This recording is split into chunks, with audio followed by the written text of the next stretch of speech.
दोस्तों, आज हम बात करेंगे कि जीवन में सफलता कैसे प्राप्त करें। जीवन के किसी भी क्षेत्र में सफलता प्राप्त करने के मूल मंत्र क्या हो सकते हैं। सबसे पहली बात जो जीवन के किसी भी क्षेत्र में सफलता प्राप्त करने के लिए आवश्यक है वो है आपके अंदर एक सफल होने की आकांक्षा, एक सफल होने की प्यास या सफलता प्राप्त करने के लिए एक बर्निंग डिजायर। कुछ लोगों में आकांक्षा, प्यास या बर्निंग डिजायर नेचुरल रूप से मौजूद होती है, लेकिन ज्यादातर लोगों को इसे अपने अंदर जगाना पड़ता है। आप सोच रहे होंगे कि अपने अंदर सफलता की प्यास या बर्निंग डिजायर कैसे जगाएं। जिनके अंदर सफलता की प्यास या बर्निंग डिजायर बचपन से ही नेचुरल रूप से मौजूद होती है, उन्हें इसे जगाना नहीं पड़ता और वे जीवन में उम्र के छोटे से पड़ाव से ही सफलता की ओर बढ़ चलते हैं, जैसे कि सचिन तेंदुलकर। लेकिन ऐसे लोग बहुत ही कम होते हैं।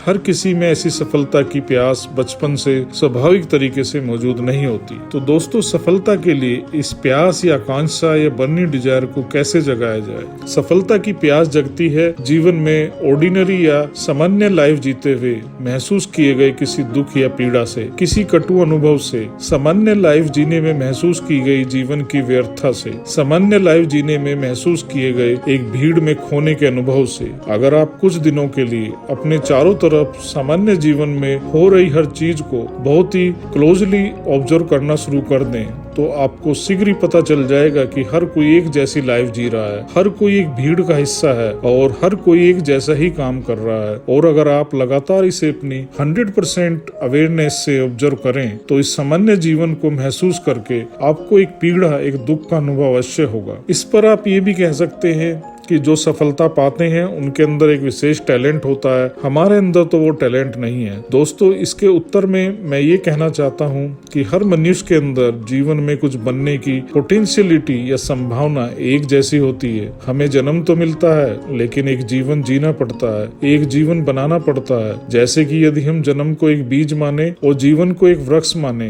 तो यदि हम जन्म को ही जीवन मान लेंगे तो हमारे अंदर कोई सफलता की प्यास पैदा नहीं होगी और हम एक सामान्य जीवन जीकर समय आने पर मर जाएंगे। लेकिन यदि हम जन्म को एक बीज माने और इस बीज पर मेहनत करें, इसे वृक्ष बनाने के लिए, इस पर फूल लगाने के लिए, तो अवश्य ही जीवन एक वृक्ष बन जाएगा और उस पर सफलता के फूल भी आएंगे। हमें अपनी सफलता की प्यास से, बर्निंग डिजायर से जन्म रूपी बीज को विकसित करना होगा, इसे वृक्ष बनाकर इस पर सफलता के फूल लगाने होंगे। तो दोस्तों, मैं ये कहना चाहता हूँ कि हम सबके अंदर एक पोटेंशियलिटी या कुछ बनने की संभावना होती है। हमें अपने चारों ओर के सामान्य जीवन के अनुभव से, दुख से एक प्यास पैदा करनी होगी और उससे जीवन को सफलता के मार्ग पर ले जाना होगा। अपने अंदर ये आकांक्षा, प्यास या बर्निंग डिजायर उत्पन्न करना ही सफलता का पहला सूत्र है। सफलता का दूसरा सूत्र क्या हो सकता है? दोस्तों, जीवन में सफलता का दूसरा सूत्र है एक आशा से भरा हुआ मन, एक जीवन के प्रति आशा से भरा हुआ दृष्टिकोण।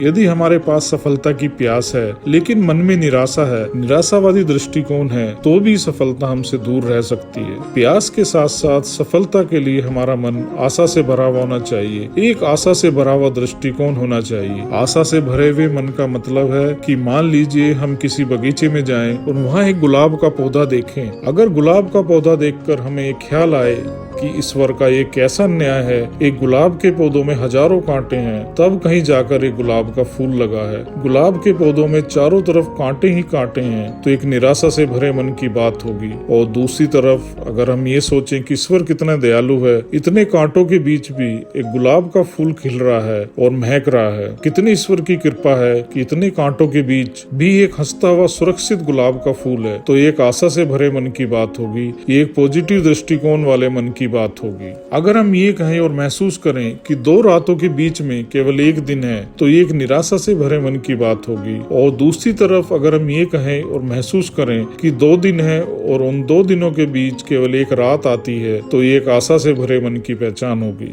सफलता पाने के लिए एक आशा से भरे मन को केवल उन थोड़े से लोगों की तरफ देखना चाहिए जो अपने जीवन में अब तक सफलता के शिखर को छू चुके हैं, न कि उन बहुत सारे लोगों की तरफ जो बिना किसी प्यास और बर्निंग डिजायर डिजायर के अभाव में अपने जीवन में सफलता प्राप्त नहीं कर सके हैं। तो मैं ये कहना चाहता हूँ कि जीवन में सफलता पाने के लिए दूसरा सूत्र है एक आशा से भरा हुआ मन, एक आशा से भरा हुआ दृष्टिकोण। जीवन में सफलता पाने के लिए तीसरा और आखिरी सूत्र क्या हो सकता है? दोस्तों, जीवन में सफलता पाने के लिए तीसरा और आखिरी सूत्र है सफलता के शिखर तक पहुंचने के लिए अपने कठोर परिश्रम का अपना एक यूनिक मार्ग चुनना। क्योंकि कभी कभी हमारे अंदर सफलता की प्यास या बर्निंग डिजायर भी होती है और आशा से भरा मन, आशा से भरा दृष्टिकोण भी होता है, लेकिन हम दूसरों के अनुसार, दूसरों को देखकर उनके जैसा ही अपना परिश्रम का मार्ग चुन लेते हैं, जो कि अक्सर गलत भी हो सकता है। एक्चुअली हमें अपनी स्ट्रेंथ के अनुसार अपना खुद का कठोर परिश्रम का एक यूनिक मार्ग चुनना होगा। तो दोस्तों, इन 3 सूत्रों से मेरे अपने अनुभव के अनुसार हम जीवन के किसी भी क्षेत्र में सफलता के शिखर पर पहुंच सकते हैं।